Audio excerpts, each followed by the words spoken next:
Hello साथी हो। सबैजना राम्रो हुनुहुन्छ होला, म पनि ठिकै छु। अन्त आज चाहिँ एउटा सानो भिडियो बनाऊँ भनेर तपाईँको समक्षमा म एउटा सानो भिडियो प्रस्तुत गर्दैछु। यसमा चाहिँ आज यो बेम्बु सुट भने ताँबा ताँबा र यो सुँगुरको मासु बनाऊँ भनेको अब देखाउँदैछु। सुँगुरको मासु यहाँ लिएर आएको छु, 1 किलो हो। एकदम दामी ठाउँको मासु ल्याएको छु। यही हो मासु चाहिँ। अब अब यिनीहरू चाहिँ केलाइ कुलाइ साफसफाइ गर्दै त्यहाँदेखि एकछिनमा तपाईँहरूलाई देखाउँदैछु। यो चाहिँ बाहिरको चाहिँ अलिक मैला लागेकोले गर्दा चाहिँ यो चाहिँ हल्का तासेर सफ गर्दैछु हो। यो सफ गरेर पनि त यो धुनु पनि पर्छ, मजाले धुनुपर्छ, किनकि कहाँको कतिजनाले हात लगाएको होला मैला हुन्छ, त्यो कारणले मजाले धोएर चाहिँ पकाउने हो। अन्त यहाँ हेर्दै गर्नुहोस् है, यसरी तासिन्छ। अब मजाले तासिन्छ। छुरी चाहिँ एकदम लाग्नु हुनु पर्यो, तिखो हुनु पर्यो।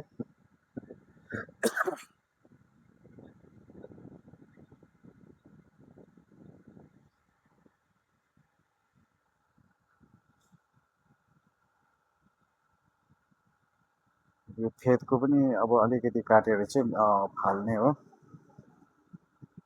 यो बाँस चाहिँ ढुङ्ग्रो ठुल्ठुलो खालको भालु बाँस भन्छ, हाम्रो नेपालीहरू त प्रायःलाई थाहा छ।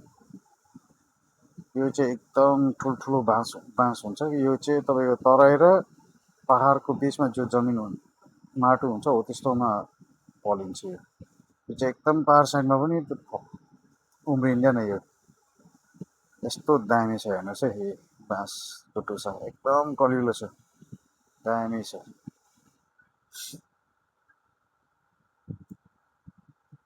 क्यामेरा पनि अलिकति बाङ्गिराखेको छ, अहिले सिधा पार्नु पर्यो।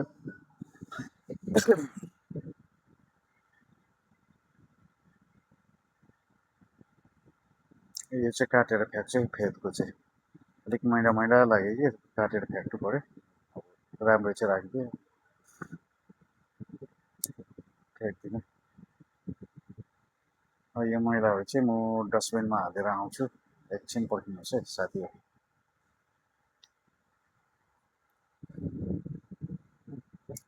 मेरो किचन चाहिँ अलिकति यो साँघुरो भएकोले गर्दा चाहिँ काटकुट चाहिँ म अलिकति यता सिटी रुमपट्टि चाहिँ म बसेर चाहिँ यो खेलाइकुलाइ गरेको।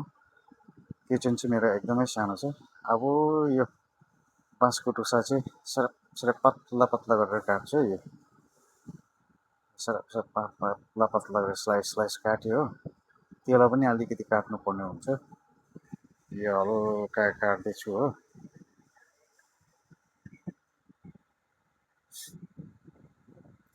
काट्नु त अब जस्तो काट्दा पनि हुन्छ, तपाईँहरू मन परिछ। अब यो त अलिक ठुलो साइजको छ, ठुल्ठुलो मैले काटेको।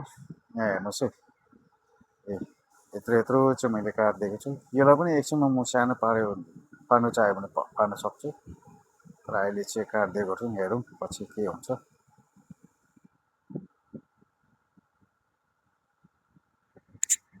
यो माइकले गर्दा मैले पहिला बोलेको चाहिँ रेकर्डिङ भएन रहेछ, अहिले फेरि रिरेकर्ड गरेको।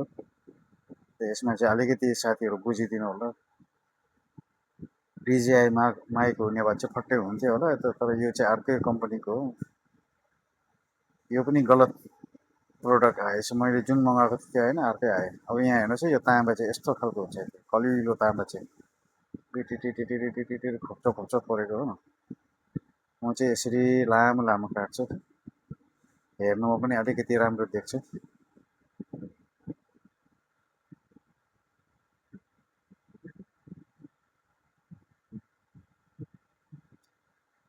अब यो काटेर सक्यो। अब तपाईँहरू देखाउँदैछु, यस्तो हुन्छ है।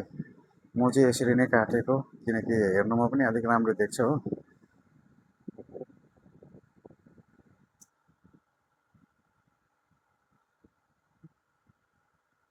अब त्यो पछि चाहिँ म यो मासु काट्न थाल्छु है। सुँगुरको मासु हो।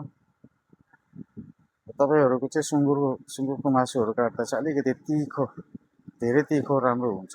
काट्नुको लागि, किनकि मासु बिग्रिँदैन। स्लाइस स्लाइस काटेर मजाले ठिक्कै ठिकैको साइजमा काटेर उ गर्नुपर्छ। म चाहिँ यत्रो यत्रो साइजको काट्छु है। यत्रो यत्रो काट्नु, हेर्नुहोस् है, यो साइज हो। यत्रो यत्रो साइजको चाहिँ म काट्छु, किनकि यो चाहिँ साह्रो सानो पनि हुँदैन, साह्रो ठुलो पनि हुँदैन।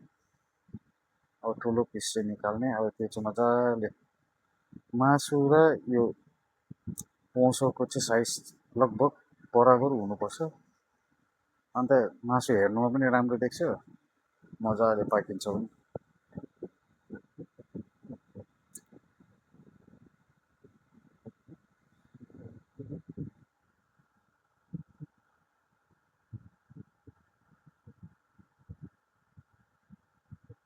बिचमा हड्डी परेर हेर न, काट्यो।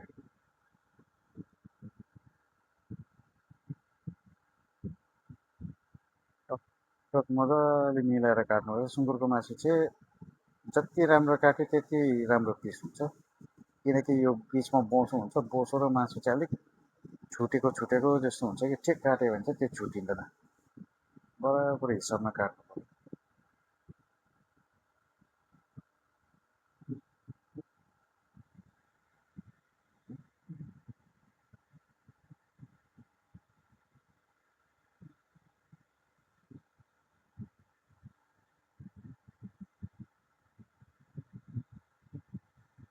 सुँगुरको मासु चाहिँ मलाई पुरा मनपर्छ, र मेरो बुढीले पनि पुरा मनपर्छ हो।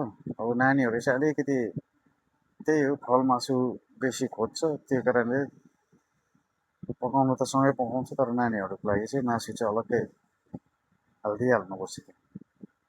यो बोसो खानै सक्दैन यिनीहरू। पहिला पहिला सानोमा म पनि यो बोसोहरू चाहिँ बेसी खानु सक्थेन हो। अन्त मासु खा भन्थ्यो कि मलाई त याक याक लाग्थ्यो हो। म त यो सानोमा म पनि त्यस्तै हो, अलिक बोसोहरू चाहिँ मन पराउँथेन। अहिले चाहिँ के भयो भने बोसो मनपर्छ, तर साह्रो बोसो पनि मन पर्दैन। बोसो र मासु ठिक ठिक मिलेको हुन्छ नि, एउटा 4 लेयर जो हुन्छ सुँगुरको मासु हो, त्यस्तो खालको चाहिँ मनपर्छ। अन्त यो जो फिलाको मासु छ, फिलाको मासु पनि राम्रै लाग्छ।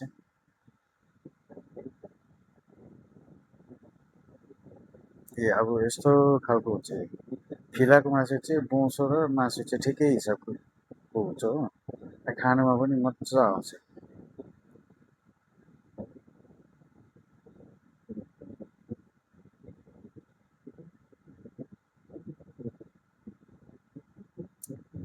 छुरी लाग्ने छ भने काट्नुमा पनि मजा आउँछ है साथीहरू। छुरी पोतो छ भने चाहिँ काट्नै मजा आउँदैन, चिप्लेर चिप्लेर हुन्छ।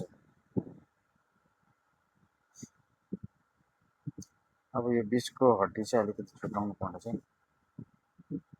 फिलामा त एउटै डल्लो एउटा हड्डी हुन्छ हो, त्यसमा चाहिँ मासु चाहिँ पुरा हुन्छ, तर मासु मासु निकालेर चाहिँ पकाउनु पऱ्यो।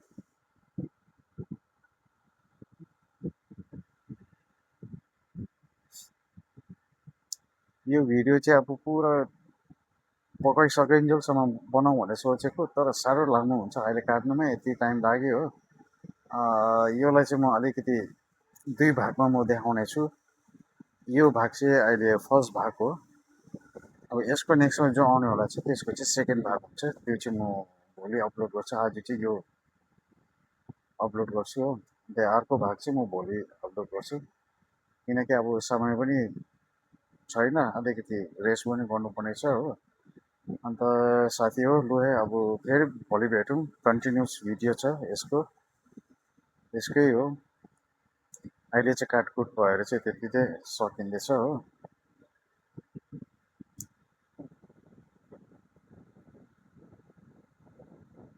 पहिला भोइस रेकर्ड गरेको चाहिँ गरेको चाहिँ त राम्रो हुन्थ्यो, तर अहिले भएन। अब मासु र तामा चाहिँ यसरी काटेको छु है साथी। अब यो चाहिँ म धुइ धाइ गरेर चाहिँ देखाउँदैछु। अब नेक्स्ट भिडियोमा भेटौँ होला साथी हो।